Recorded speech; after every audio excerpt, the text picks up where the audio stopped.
Man, what's up, y'all? This easy. This is I want to say roll. I want to say episode 2021 of of Road to 100. So shit, bro. We're one fifth the way there, man. That shit crazy. Uh, uh, but yeah, though, bro. Um, Today we're gonna be reacting to trust fund kids and minimum wage workers play through truth or drink. And before we get into the video, man, I just want to say I thank y'all for everybody for coming in, tuning into the stream, coming in and showing love to the YouTube or whatever, man. I appreciate everybody. And but yeah, man, I don't know. I feel like it's I don't know. I feel like when it comes to this and like how just like the title is set up, I feel like a lot of people, especially when it comes to like shit like this, bro. Like when it comes to people from like minimum wage workers, people not really coming up from nothing and just seeing other people that got their whole life figured out just from somebody's decisions from like 3 generations ago. So like I feel like some people kind of get like envious towards that, bro. Cause I feel like, bro, but and in some parts like I kind of get it, but at the same time, like, bro, I feel like if anybody was in that situation where they people had millions of dollars, like they gonna be running that shit up too. Like, so you can't really be mad at somebody else for doing some the same thing that you would do if you was in that situation. But also, I feel like you coming from humble beginnings, it also makes you like, well, I can't speak for everybody, but I feel like it most definitely gives you some advantages that not everyone has. You see what I'm saying? But also it depends on your mindset and how you perceive things. You see what I'm saying? Because I feel like, bro, I feel like genuinely, I feel like everything starts with the mind, bro. Like, I feel like how you look at situations and how you look at hardship is how you do anything, bro. Because it's like, on one hand, people could see, you know, them, being like coming from humble beginnings and see that as a disadvantage. When on the other hand, some people could look at it and see how that is an advantage, where they have that grit and have that determination that other people in their field just don't have. You see what I'm saying? So I really do feel like it's a mindset thing more than anything else. Where does your family's wealth come from? Generational wealth. Yeah, I would. Oh yeah, but with that being said, you feel me? We gonna get into this video, and yeah, man. No.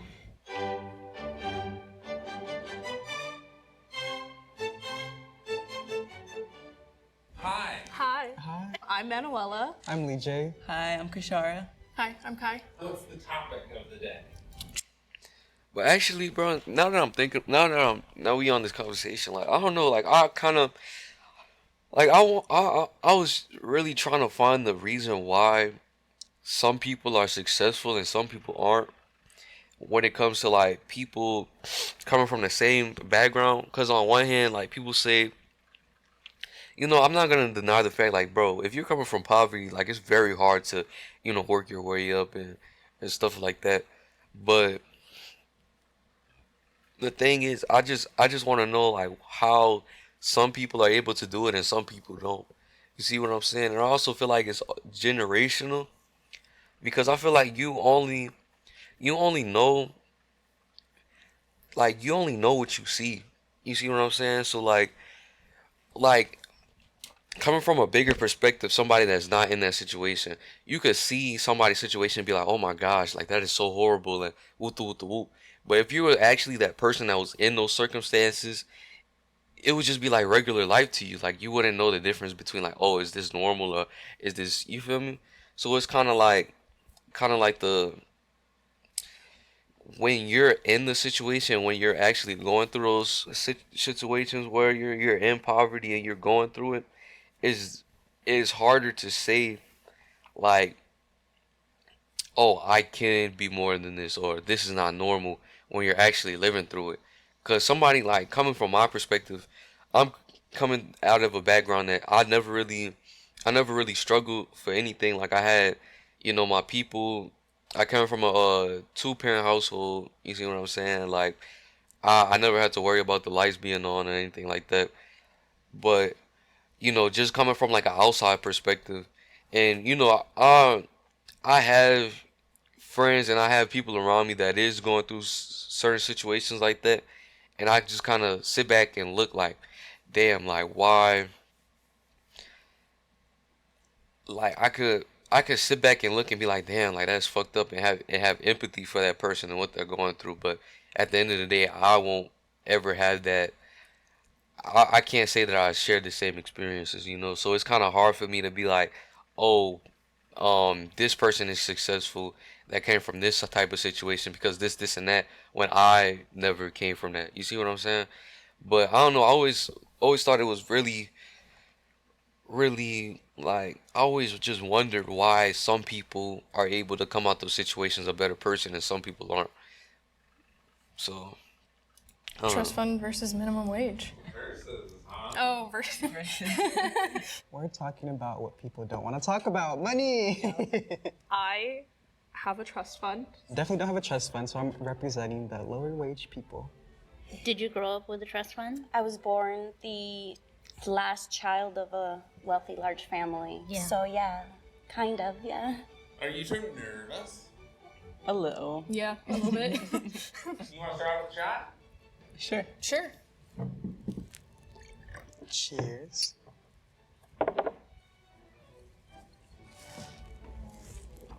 Okay. Where can I find creators who actually drive results? Popular Pays simplifies creator marketing by How much is in your bank account? Probably $80. Wow. I'd be freaking out. Sorry. It's okay. How much is in your bank account? I want to say about 1,000. $3,000? That's not bad. I know a lot of people who are in the negative, so 3,000 is not like. Oh, I'm in the negative. Oh. I just pretend like I'm not. Student debt or. Yeah, and credit all of cards and that. stuff. Yeah. Do you find that affects your like daily life? Kind of. Yeah. But I'm so used to it at this point. I have what I need. That's exactly what I'm talking about. Like people coming from those situations, like it's like that's all they, not all they know. I'm not gonna say that, but that's, you feel me? That's just I mean, fuck it, like that's, bro, that's all they know, bro. Like they never got the opportunity to go out and explore and see how other people living and how, and kind of differentiate, like being like, oh, like I'm living like this, but other people live like this, so I can see it for myself. And I feel like that's another thing that I'm really thankful for my parents for is how we got to travel when we was younger. Like me and my mom, it was me and her, and we went to California. I think we went to Los Angeles, bro. And it was so beautiful out there. Like I personally wouldn't want to live in Los Angeles because like it's just too much, so much different than the South. It's just I don't personally like it. But just seeing people going in fucking lamb trucks, fucking, I swear to God, like Porsches was like a fucking Toyota RAV4 or Toyota Corolla in fucking Los Angeles. Like everybody had that bitch. It don't matter what color it was, no matter what spec it was, bro. You seen every fucking thing. And you just looking at like all of these people with money, and it's just like, bro, like if every single person, almost everybody on this street, everybody driving on this damn road got a fucking Porsche or a Lamb truck or a Lamborghini or something, why the fuck I can't be one of those people to go out and do it? You see what I'm saying? But not everybody has that experience. Not everybody is fortunate enough to say that, oh, I went to California and I seen these things. You see what I'm saying? So I feel like being able to travel is very important, bro. And just seeing how other people live and seeing what your life could be, Okay, So, that's good. Okay, let's see. How much money are you worth? Honestly, I'm not completely sure. I'm gonna guess 750K to $1 million. Okay. Just shy of $1 million. How did you come into it? 3 years ago when my grandfather passed is when I got the actual trust. And knowing that you were coming into that money, do you think it affected your behavior? It's part of the reason I ended up moving to Seattle, I knew that there wasn't as much of a risk moving here because I knew I would always have that that cushion to fall back on. How much money are you worth? This is starting off very wrong. Is it that large of a number? It's tied up in assets, I guess. Oh, okay. Yeah. So I'm not entirely sure of a number. So Oh, okay. cheers. Cheers. What are your stereotypes of people working for minimum wage? Be honest. Mostly, I just think that people's worlds revolve around work. I would say for me, I don't make a lot of money, but I definitely still prioritize my free time. Like, I'm happy every day. You know what I mean? But it would be nicer to have a lot more money. Mostly that it's high school kids. That was the biggest stereotype that I was shocked by when I actually started working minimum wage jobs. That it's not just Yeah. high school kids? Yeah, that it's actually people just making ends meet. So you said you grew up wealthy, but Bro, I think minimum wage jobs are like the fucking trap of fucking not capitalism. What's the word I'm looking for?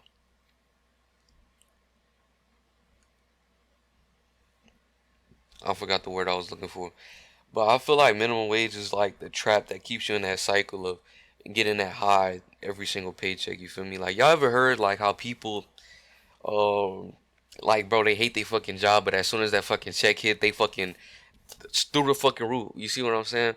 And I feel like that it's almost as like a dopamine rush every time you get that. So like once you kind of get in that stability and knowing that that check gonna be there every 2 weeks or weekly or however you're getting paid, it's like it gets you in this trap where like you feel like you have to have this safety net and you know what, you feel me, what you're gonna get each month, you know how you're gonna do it. You see what I'm saying? And that's kind of why I wanted to get into sales, because like bro, like that safety net, bro, that shit could, bro, like that shit could strip you away from your freedom, bro. Because I feel like, especially in America, bro, you have a choice. You either become an entrepreneur and make your own way, but it sacrifices a lot of your safety and a lot of your safety that when it comes to having a job and having that stable income. Or second, having that job and having that stable job, but you're sacrificing your freedom. You see what I'm saying? So it's like people going into entrepreneurship, it's about freedom, the journey of wanting to be your own person and become free. And I feel like that's one of the key things of being happy, is being able to do whatever you want whenever you want. You see what I'm saying? But also, I'm not saying that entrepreneurship doesn't come with its risk of its own, because it most definitely do. It's everything. Entrepreneurship is the biggest risk you could take. That's why you hear people, millionaires, having like 2, 3, 4 businesses before they get their big blow, because it's not easy to become successful when it comes to that, you know? you work minimum wage. Yeah. Has something happened?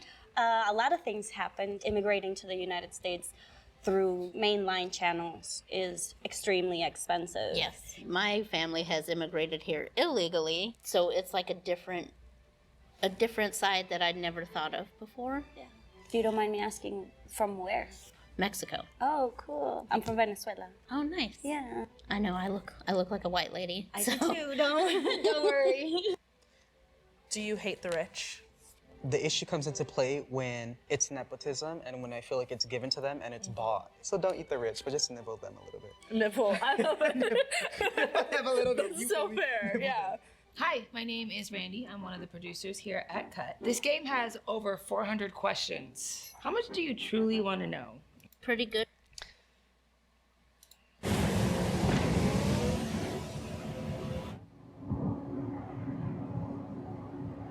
Good mail out of. To be honest, bro, but I don't fuck with nepotism either, bro. That's some shit that I don't fuck with, bro. Because I feel like at the same time, it goes, even if you come from a rich background or not, knowing, like, being able to have networking skills and, you know, being able to it's all about who you know at the end of the day. But it's like with that, you've got to go out and network and do your research and whoop whoop whoop. But with nepotism, like you're born into that. You're born as the person of a CEO, and they put you as a fucking lieutenant the first fucking year that you're there. Like when people below you have been working their ass off for 10, 15, 20 years to get to the spot they're at. Like I don't fuck with that shit, bro. But it's like I don't know, when it comes to being born into money, like you feel me, you can't control that. And if I was in that situation, I would, you feel me, I would enjoy the fruits of my people's labor, you feel me?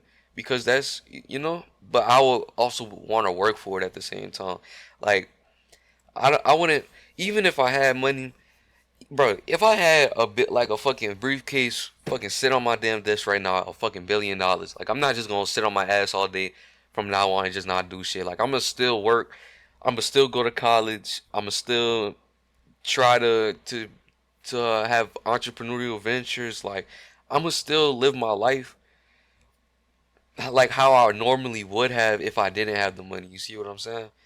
But for you to come here, fucking spend all your fucking dad's money, go to his business where he busts his ass for, get a high ranking position the first year you're there.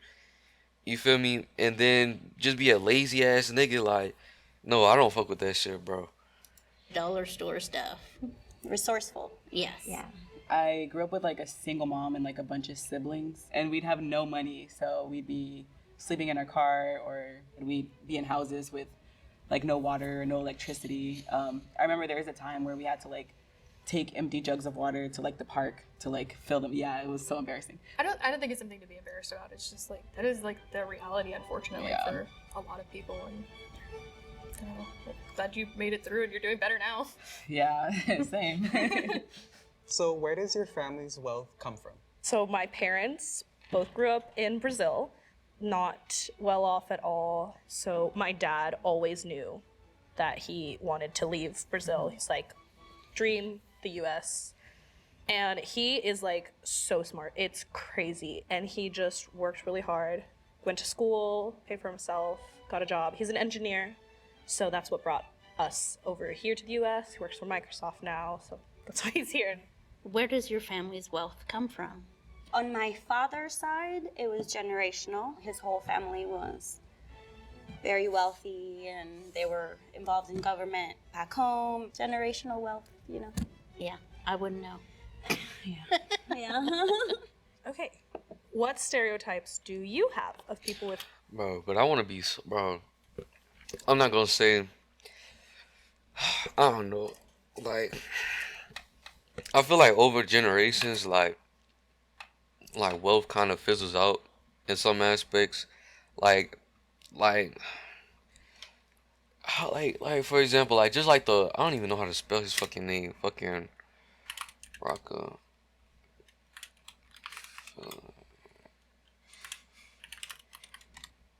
Like, are they still rich?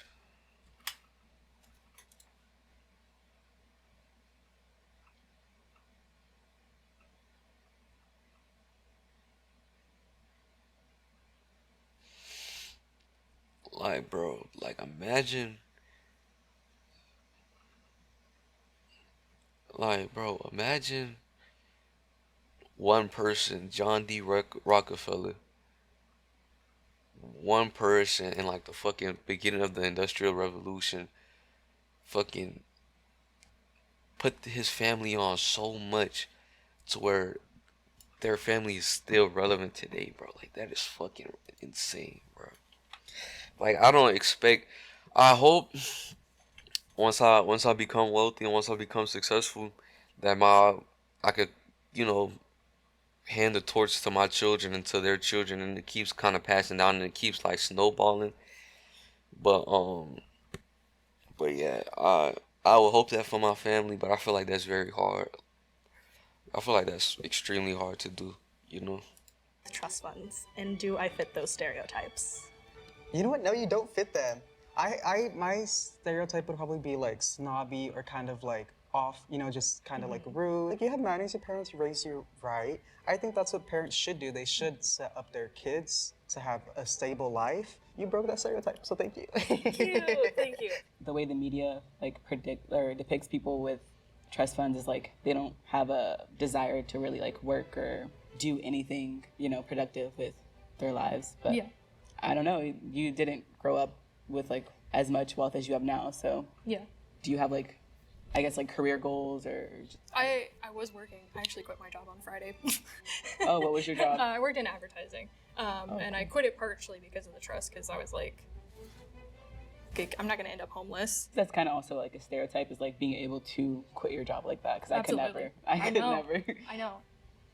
Imagine being able to build anything, for any reason, in any style, at any scale, just by thinking about it. When have you felt most guilty for having money? A lot, all the time. Yeah. I just feel guilty about not being more conscious about what it meant to have that economic status. I was very young, and that brings a lot of guilt into my mind. In what ways are you responsible for your financial situation? I don't think society was set up for people that come from my like lifestyle, like raised having to struggle. I didn't learn how to save until I was in my 20s. I'm learning on my own as I get older, like how to invest, how to save, how to do this 401k. I didn't know what that was until like this year. In what ways are you responsible for your financial situation? Oh, jeez. That makes me think of... And that shit crazy too, bro. I feel like they need to teach that shit in schools. Honestly, bro. Like how to save, how to invest, what to invest. I can't really say what you invest in. But yeah, bro, because like honestly, like my parents didn't teach me that, but I knew about it. Like, because I know they invest in all that, but I was the one that took the step forward and to try to figure out like how to do all that stuff, like how to invest. Like, bro, for like a year and a half, bro, I was day trading, and then after that, I just kind of changed my trading style and had a more reserved portfolio. Now I just have, well, I don't know, I don't want to, yeah, I don't want to, this video get taken down or nothing, but like, yeah, now I have more of a conservative portfolio. So it's just like just learning what to do, and just like, but also at the same time, like my people also was the people that taught me like what a credit card was and how to use it, because a lot of people don't know how to use those things, and you know their early years they just get fucked up by it. You see what I'm saying? So it's like I feel like the school system need to do a better job of actually teaching people how to use money, but they not gonna do that, bro. Especially when it comes to like low income communities and shit like that. Like, but it's sad, but it's the truth, bro.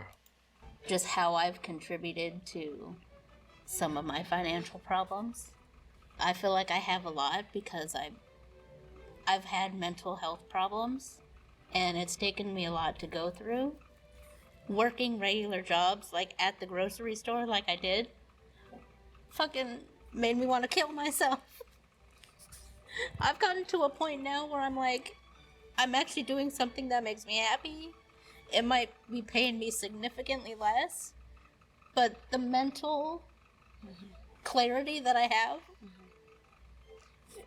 overrides any need for more money. I think I need to take another shot. Yeah, I got you, girl. I got you, girl. We're here. We're right here. Cheers.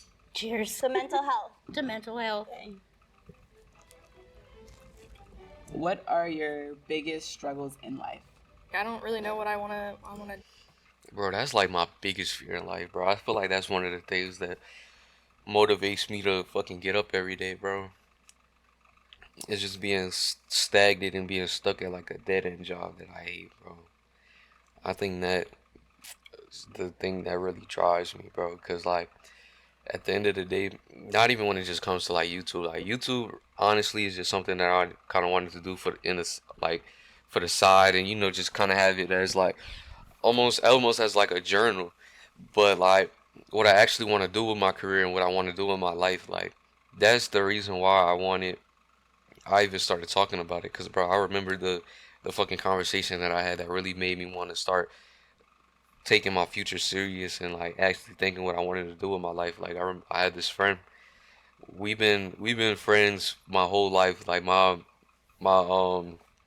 godmother and his mom. So like my mom and his mom been knowing each other since like elementary, high school, well middle school, high school, and we just kind of clicked and we've been around each other all the time. So like that's, to be honest, I see him more as a brother than anything else.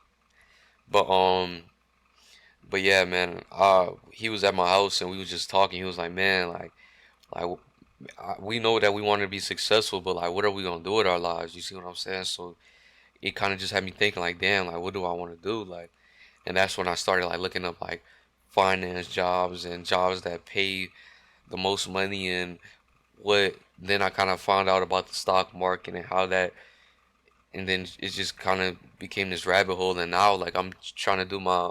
At first I tried to take my Series 65 exam, but I failed that test. And now I'm taking my SIE exam, and that studying for the Series 65 is helping me a lot with the SIE exam, because the SIE exam is way easier. Like the SIE exam was supposed to be like the beginner, like the, if you didn't have any type of background knowledge about the industry, like that was the test you take first. But I didn't do that. Like I had took like one of the fucking hardest tests that you could take, and I'm coming from I'm coming with no prior finance background or experience, so like I'm learning all this stuff from scratch. And yeah, I think the passing score was like a 92 and I got like a 84 or something like that. So yeah, I had like around like a 60 something. But yeah, so now, you know, since I studied so hard for my Series 65, like the SIE, I'm going through the SIE exams, just studying it, and I already know a lot of it. So you feel me? I plan on taking that test before I start school and just having that, and then I plan on taking my Series 67, and then after that taking my Series 66, and after I get those 3 licenses, then I'll be done with my licensing, and I'll be good from there, and I could start my career as a investment advisor representative.